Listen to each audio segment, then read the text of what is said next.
Amigos, hoy aquí en su canal, Historia y Leyendas de Culiacán, les presentamos el tema de El General Ramón F. Iturbe, basados en el texto de Rafael Reyes Nájera.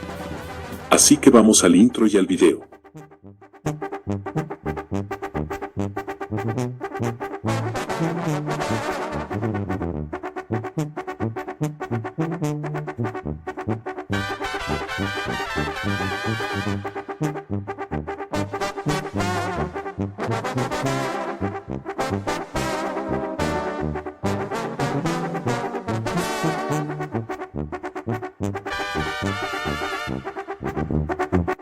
Eran los primeros días del mes de noviembre de 1913.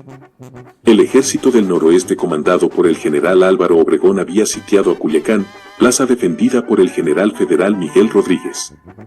El sitio había durado varios días, y las municiones escaseaban a las fuerzas constitucionalistas del divisionario sonorense. Llegó un momento en que Obregón, previendo un desastre por la falta de parque, llamó a su segundo en el mando, el general de brigada, Ramón F. Iturbe. «General, vamos a levantar el sitio y retirarnos», ordenó Obregón. El joven brigadier de escasos 24 años, replicó, «Pero mi general, no debemos retirarnos». «Lo sé, pero no tenemos parque, y quedarnos sería un suicidio». «Mire, general, deme usted 24 horas para tomar Culiacán». «De ninguna manera, nos retiramos». «Déjeme atacar, general, si no tomo la plaza, no salgo vivo». Obregón notó cómo el general Iturbe lo veía desesperado y aunque comprendía lo arriesgado de un ataque, confió en el brigadier sinaloense. «Muy bien, lo dejo bajo su responsabilidad». Iturbe salió corriendo del improvisado cuartel general de Obregón y ese mismo día inició el asedio total de la capital de Sinaloa, la cual cayó en sus manos poco después. El general Rodríguez se retiró rumbo a Las Peñas, dejando innumerables prisioneros en poder de las fuerzas de Obregón e Iturbe. Luego, este se presentó con don Álvaro. «General, la plaza es nuestra». «Lo felicito. Han pasado más de 40 años desde entonces». Y años después, el propio general de división, Ramón F. Iturbe, nos dijo: «¿Qué me hizo insistir tanto ante el general Obregón para que me dejara atacar? ¿Tenía fe en mi estrategia? ¿En mis tácticas de combate? ¿En mi inteligencia o valor? No, no fue nada de eso. Le había prometido a mi novia que tomaríamos la plaza ese día». Sinaloa fue una de las entidades cunas de la Revolución Mexicana. Al grito de Gabriel Leiva allá en el norte del estado, cuando hasta sus manos llegó un ejemplar de la sucesión presidencial de don Francisco y Madero, surgieron hombres que, con las armas en la mano, esperaron el momento para lanzarse a la lucha. Ramón F. Iturbe fue de los primeros. Nacido en Mazatlán el 7 de noviembre de 1889, siendo el niño su familia se fue a radicar al rancho El Obispo, por el antiguo Camino Real. Allí y en Salsipuedes pasó parte de su infancia, una infancia completamente campesina. Más tarde, su hermana lo llevó a Culiacán y lo internó en el seminario, donde estuvo muy poco tiempo, porque no había con qué sostener su educación. Se fue a otro pueblo cercano a Culiacán, Alcoyonqui, donde a duras penas levantó un chumilquito, es decir, un comercio de abarrotes. Ya sonaban los aires del ferrelismo en el estado. Y aquel muchacho de 19 años, curtido por el sol del campo, se unió a la causa que se enfrentaba a don Diego Redo por la gubernatura del estado. En Alcoyonqui entusiasmó a los rancheros. Les dijo que una nueva era llegaba para ellos y para Sinaloa, el porfirismo estaba por caer, había que votar por el ferrelismo. Y una mañana, los asombrados habitantes de Culiacán vieron como un muchacho alto y moreno entraba a la ciudad al frente de un grupo de rancheros que llegaban a votar. «Allí vienen los ferrelistas», se oía por todas partes. Ese fue el primer brote revolucionario de Ramón F. Iturbe. Poco tiempo después, viviendo de nuevo en Culiacán, supo de una junta en la casa de don Manuel de la Vega. Allá fue el joven Iturbe. Supo que estaban reunidos allí Juan Banderas y otros connotados simpatizadores del Plan de San Luis. Llegó, tocó, y no le quisieron abrir. «No queremos muchachos», le dijeron. Pero él, resuelto, siguió insistiendo, hasta que le dieron el pase en aquella reunión de hombres hechos y derechos. Finalmente, las juntas siguientes fueron en casa del chamaco Iturbe, quien trabajaba de celador en la cárcel. De aquellas reuniones salió la resolución de dar un golpe y apoderarse de Culiacán. Por su trabajo en la prisión, a Iturbe le encargaron liberar a los presos, los cuales ya estaban puestos de acuerdo por él y se unirían a la causa. Pero no faltó un delator. El arsenal de armas de los futuros revolucionarios estaba en la casa de Iturbe. Y una noche, cayó allí el comandante de los rurales y aprehendió a 2 de los conjurados, pero no a Iturbe, quien en ese momento regresaba de la cárcel y al llegar notó algo raro.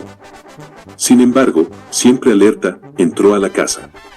Allí lo esperaban los rurales, pero les ganó el jalón, y brincando por las tapias salió a la calle 2 de Abril, hoy Boulevard Madero, en donde se topó con un sereno. Y silbando para no despertar sospechas al velador, se fue caminando tranquilamente. Se internó por el Panteón Civil, y así a campo traviesa, agarró monte hasta llegar al Cerro del Fraile, en donde permaneció oculto, mientras los rurales lo buscaban en Alcoyonqui. Cuando se fueron, bajó al pueblo y un amigo lo escondió. Iturbe era extremadamente vivo y cauteloso. Cuando su compadre le llevaba de comer a su escondite, él no estaba allí. Se ponía a esperar a su compadre escondido, y cuando lo veía pasar, se quedaba todavía un rato más por si no lo iban siguiendo los rurales. Un día cayó un rifle en sus manos, y con él al hombro, se internó por la sierra hacia Durango. Allí se encontró a Juan Banderas, Antonio Antuña Beltrán y 17 hombres. Una reunión de los 4 bastó para ponerse de acuerdo, y dándose el mismo grado de jefes, se hicieron cargo de la tropa, 4 jefes para 17 hombres. Los revolucionarios tomaron rumbo a Tamazula, ese fue su primer golpe. Luego marcharon rumbo a Chacala. También la tomaron, y allí en Chacala, una mujer les hizo una bandera. Tenía las imágenes de la Virgen de Guadalupe y el cura Hidalgo. Pero una dificultad interna estuvo a punto de diezmar al grupo, pues Juan Banderas, tosco e impulsivo, se peleó con un subordinado. Iturbe intervino para evitar que el altercado pasara a mayores. Banderas cogió el rifle y le dio palanca. Iturbe se le adelantó y le apuntó con la pistola amartillada. Allí terminó el incidente, y ya por la noche, Iturbe habló con Banderas, a quien le dijo: «Tú y yo no vamos a seguir bien, de modo que mejor nos separamos. Vamos a formar a la gente y a decirles que, por bien de la causa, nos vamos uno por un rumbo, y el otro por el otro. Los que quieran seguirte a ti bien, los que me sigan a mí, pues también». Así lo hicieron. Cuando Iturbe partió con Antuna y el abanderado, notó que varios hombres lo seguían.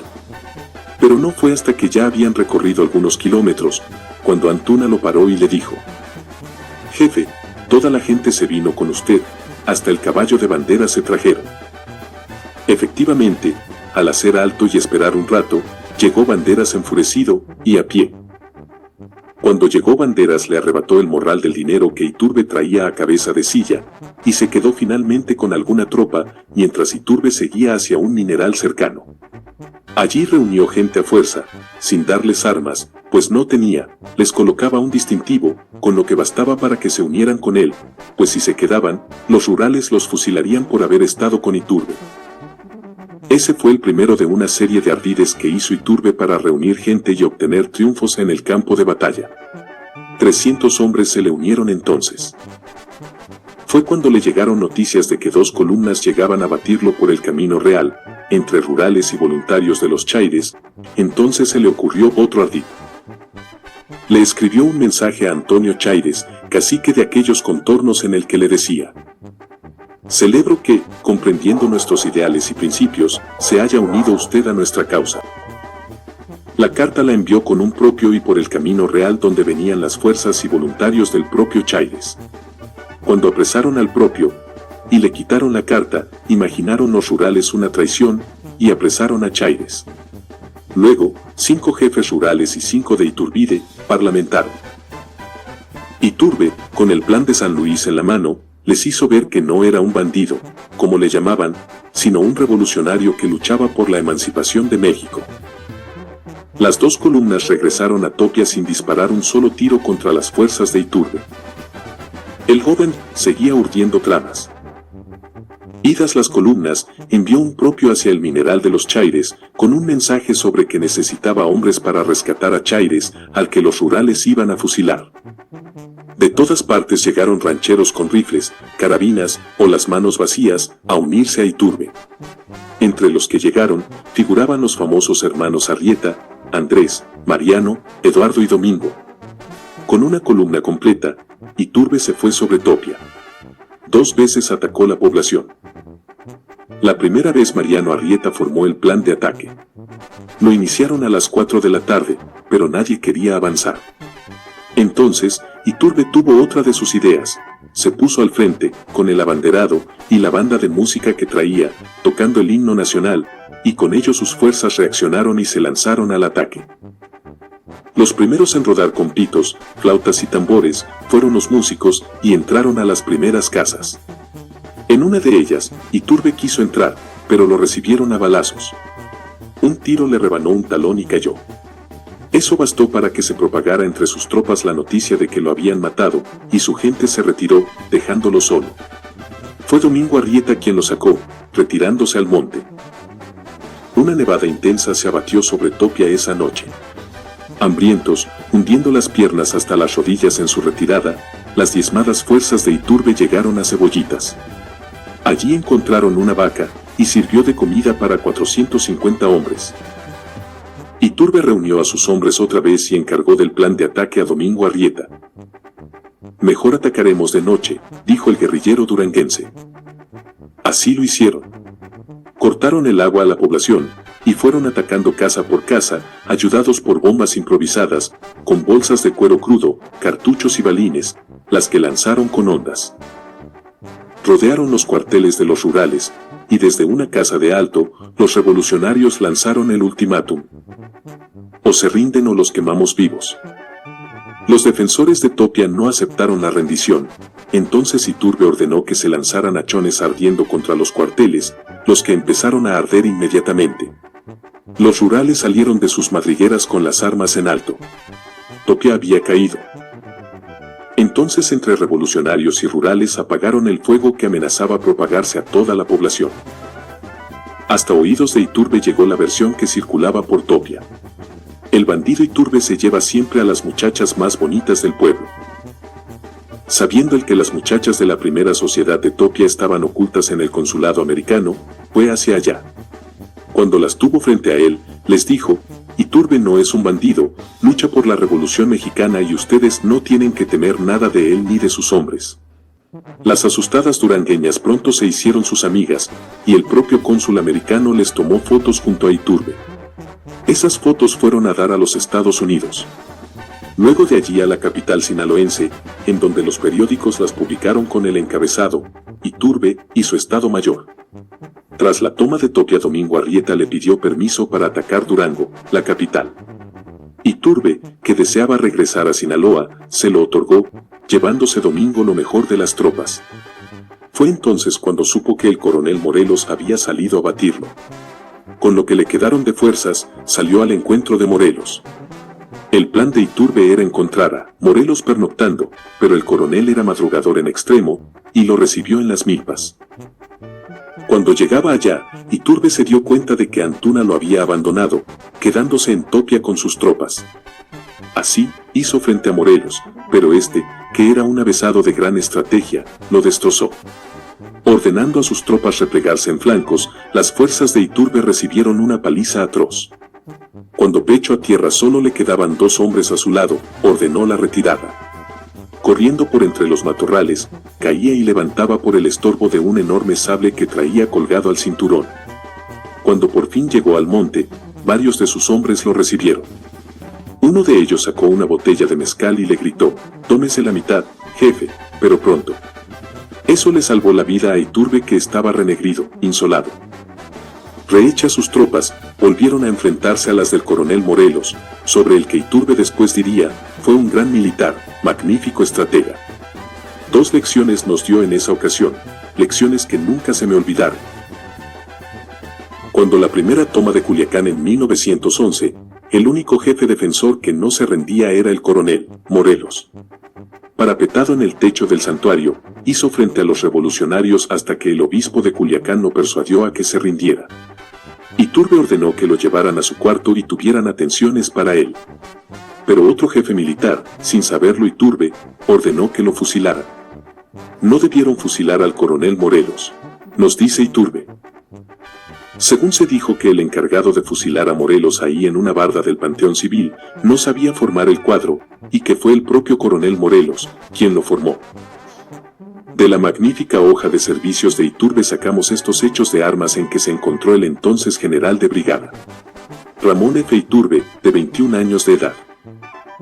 Toma de Tamazula, el 12 de enero de 1911, toma de Topia, el 17 de febrero del mismo año. Combate de las Milpas, captura de Culiacán junto con Juan Banderas el 23 de mayo de 1911, recibiendo días antes el nombramiento de general brigadier del Ejército Libertador, expedido por el presidente provisional, don Francisco I. Madero, en Ciudad Juárez, Chihuahua.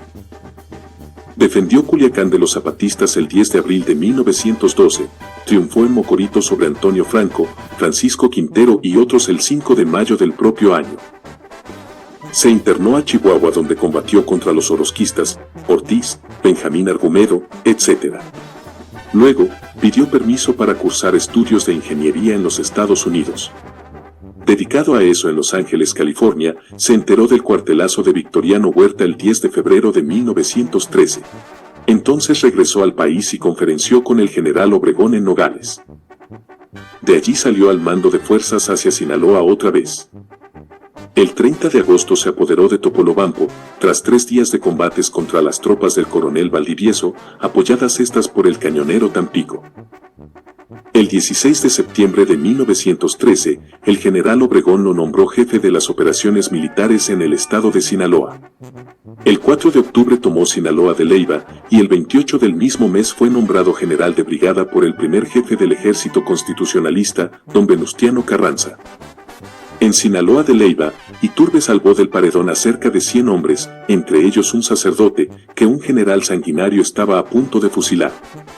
Fue Joaquín Sánchez Hidalgo, entonces escribiente en las fuerzas revolucionarias, quien informó al general sobre lo que ocurría. Después de la toma de Culiacán, asistió al sitio de Mazatlán al frente de la brigada de Sinaloa, tomando la plaza el 9 de agosto de 1914, haciendo que las fuerzas del general Miguel Rodríguez se embarcaran en el Vicente Guerrero anclado frente al Paseo de Olas Altas. Cuando se inició la lucha contra el general Francisco Villa, se le nombró jefe de la Tercera División del Noroeste, que abarcaba Sinaloa, sur de Sonora, Baja California y Tepic, cuando a esta región la abandonó el general Juan Dosal. Mientras el gobernador de Sinaloa, Felipe Riveros, se mostraba hostil a la causa constitucionalista y a fin de evitar una ruptura de consecuencias, Iturbe la desarmó en Topolobampo y obtuvo su promesa de que no haría armas contra el gobierno constitucionalista y que obedecería sus disposiciones, pero a pesar de eso defeccionó el 20 de noviembre de 1914, abandonando Culiacán, por lo que fue perseguido, dispersándole su grupo. Luego, Iturbe salió hacia La Paz, donde derrotó por completo a los maitorenistas el 8 de diciembre de 1914. El 2 de enero de 1915 recibió noticias de que el general Dosal abandonaba Tepic a las tropas del general Rafael Buelna y que el general Juan Carrasco estaba siendo obligado a replegarse. Entonces, Iturbe se puso en camino hacia Tepic, nombrando jefe de la columna expedicionaria de Sinaloa, el 3 de enero de 1915, al general Ángel Flores. Iturbe llegó en auxilio de Carrasco cuando Buelna se había hecho fuerte en la muralla cerca de la capital Nayarita, con 2.000 hombres. Iturbe lo atacó con 1.500 efectivos los días 2, 3 y 4 de febrero. Cuando le quitó al enemigo sus mejores posiciones, recibió la noticia de que el general Cabanillas era expulsado de Cozalá, amenazando el enemigo con tomar Culiacán. Entonces organizó con todo orden una retirada de Tepic, dejando en Escuinapa al general Carrasco. Dirigiéndose violentamente a Cozalá con 600 hombres, se encontró con las fuerzas de Carlos Real, unos 1.200 soldados, derrotándolo. Entretanto, el general Buelna había rehecho sus fuerzas y amenazaba Mazatlán. El general Carrasco se había replegado nuevamente y hacia allá salió de nuevo Iturbe, reuniendo 1.200 hombres con los que salió al encuentro de Buelna en Villa Unión, trabando combate el 22 de febrero, saliendo las fuerzas de Buelna, mandadas por Parra, Llantada y Echeverría, en completa derrota. Luego, Iturbe avanzó de nuevo hacia el sur, donde se encontró con Buelna que otra vez estaba fuerte en la muralla. El 9 de abril Iturbe tomó posesión de todo el territorio de Tepic. De allí salió hacia el norte a preparar la ofensiva contra el general Maytorena. Ocupó el fuerte, luego derrotó a Macario Gaxiola en Bacamari, y el 29 de agosto de 1915 entregó el mando de la Tercera División del Noroeste al general Manuel M. Diegues. Pasó luego con el nombramiento de jefe de las operaciones militares en Jalisco y Colima. Pacificada la zona del noroeste, fue nombrado en comisión al Japón y otros países europeos. En 1917, el general Ángel Flores era comandante militar y gobernador del estado. Acercándose las elecciones para gobernador constitucional, Flores dejó la gubernatura y entró a la elección. Otros 4 candidatos se lanzaron también: el general Mesta, el licenciado Enrique Moreno, general Salazar y Ramón F. Iturbe. 2 periódicos, El Liberal de Mazatlán, dirigido por Roberto Casas Alatriste, y El Progresista, del ingeniero Z. López, lo ayudaron en la campaña. Los otros 4 candidatos se dedicaron a buscar votos por las grandes poblaciones sinaloenses, mientras que Iturbe se fue por los pueblos y rancherías. El día de la elección, Iturbe consiguió más votos que todos los otros candidatos juntos. Don Venustiano Carranza le había escrito meses antes, pidiéndole cancelara su postulación. Iturbe le contestó: lo siento, pero ya estoy comprometido con mi pueblo. Durante su gestión, uno de sus empleados en el gobierno, Arturo Butchart, le dio un cuartelazo con los presos de la cárcel, cuando Iturbe lo había encarcelado por malversación de los fondos del pueblo. Perseguido, Butchart fue aprehendido de nuevo en el Palmito y fusilado en el Panteón por los desmanes que cometió al saquear medio Culiacán. En 1919, junto con otros generales, abrazó la causa de la revolución. Lo que siguió a eso fueron años negros en la vida del general. Emboscadas, persecuciones, huidas. Sus bienes fueron confiscados, y cuentan que disfrazado pasó por Nogales rumbo a los Estados Unidos. Al cruzar la línea, se sobresaltó cuando un celador lo reconoció. Pero el aduanal, uno de sus viejos soldados, le dijo: pase usted, mi general. Cuando en 1941 fue nombrado embajador de México en Japón, el general Iturbe vio de cerca la Segunda Guerra Mundial, pues permaneció 6 meses en Tokio después del ataque a Pearl Harbor. Después el divisionario sinaloense se dedicó a los negocios, a la vez que atendía su honroso puesto de segundo jefe de la Legión de Honor Mexicana. Cuando se escriba la historia de Sinaloa, así como hoy se les rinden homenajes a otros militares sinaloenses como los generales Dami, Carrasco, Buelna, Flores y Nelson, también se le deberá tributar a Ramón F. Iturbe, aquel rústico muchacho que un día salió de Alcoyonqui al frente de un grupo de rancheros, apoyando los principios de aquel pequeño, pero gran apóstol de la Revolución Mexicana, don Francisco I. Madero.